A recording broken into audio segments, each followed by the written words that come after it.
دل سخت پسندت اگه راه داشت دلم، عین آدمای محبوب تو جا داشت دلم. اگه اون چشای مغرور تو میذاشت بگم، همه یه ذره حواست به منم بود. اگه تو چشم میدیدی احساسمو که بی کلکه، میدونستی اگه بازم همه چیز تو تکه.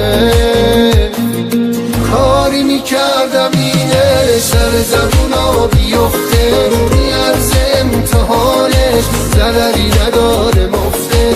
کاری با دلت میکردم نتونی پسش بگیری، دونه تو بگردم آخر یه دونه ای بی نظیری.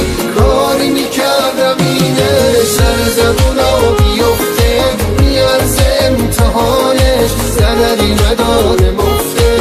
کاری با دلت میکردم نتونی پسش بگیری، دونه تو بگردم آخر یه دونه ای بی نظیری.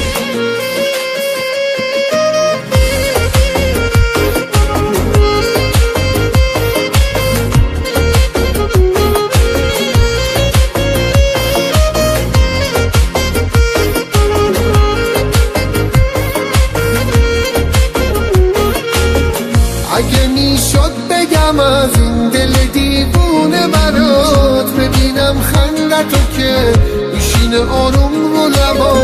دیگه کمتر حسودی میشد به دور و بریات، حس میکردم اگه با من صنمی داره چشات.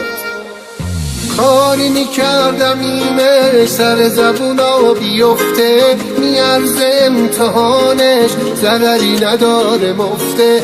کاری با دلت میکردم نتونی پسش بگیری، دور تو بگردم آخر یه دونه ای بی نظیری.